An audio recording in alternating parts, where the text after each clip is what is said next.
Evening Troopers. I'm fat and I've got a helmet, which puts me one up on you. Unless you've also got a helmet and you're fat, in which case we're even Steven. But if your helmet's not as good as mine, then that's me winning. But if you've got a better helmet, then you've won this round. Well played, sir. I will get my revenge on you, better helmet people.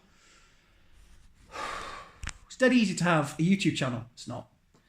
And it's really easy to have a really, really nice games room. It's not. But what I like to see sometimes is a bit of things out of the norm. Because you go around, you don't go around, but you see on Facebook and YouTube these game room tours. And you see the same old things. You see Funko Pops by the Phalanx, technical term, ask your dad. You see Resident Evil chainsaws, you see Pit Boys. And the really posh ones, sometimes you see like cosplay outfits on mannequins, which is something I've been thinking about. Because I can't really do... what could I do cosplay? Hulk, Thing, Kingpin. That's all I can do for cosplay, really. Hodor, yeah, all right, funny at the back. But sometimes you see things that are homemade. And I've made something. I've got a couple of things, actually, that I want to share with you. That I've made, that I'm really proud of. And I hang proudly on the wall of my games room. And the first one is this. In an IKEA box frame. It's really hard to get the right angle. And it's just a Space Invaders thing. But I designed the Space Invaders on some kind of CAD software, cut it out in a laser cutter that they had at the place I worked at the time, and used a bit of scrap plastic. It was scrap plastic that was going in the bin, and I was able to make something really nice. And I'm really proud of that. And that's boss. There you go.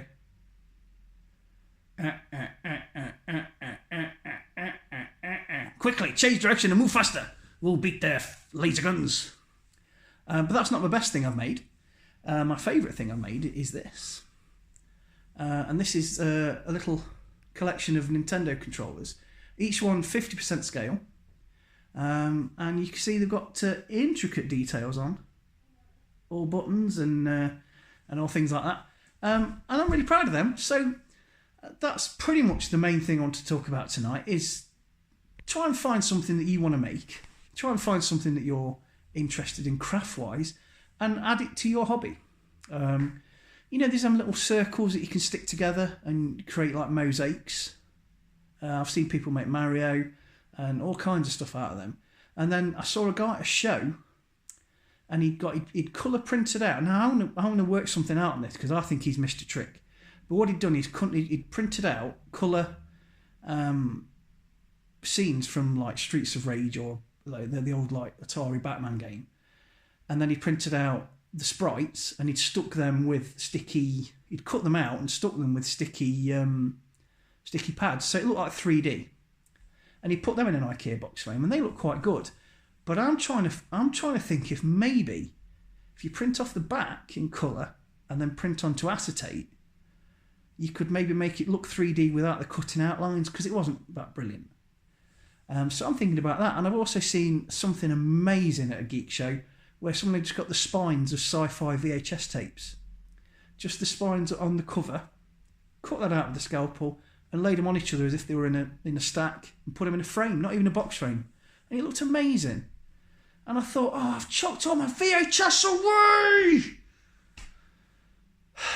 So if you're in a charity shop and you see like Alien 1, 2 and 3 on VHS for 10p a pop, get them and cut the spines off and put them in a box frame.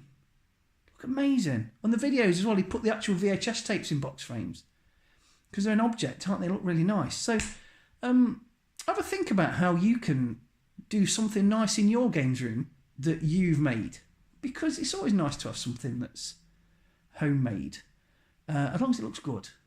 If it looks tough, then don't, because you'll just be a laughing stock. But if you work somewhere that's got some kind of industrial equipment, it might be printers, it might be cutters, it might be 3D printers, even like a lathe. You can, you know, I've known people make lightsabers on lathe and they look bang tidy.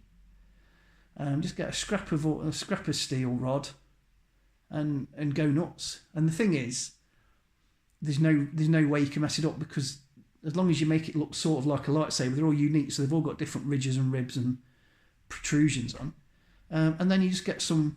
If you remember, if you know how they really made lightsabers, it was just the side of a flashbulb handle with mini Metro windscreen wipers. They know the black ridges on Darth Vader's lightsaber, they're windscreen wiper rubber.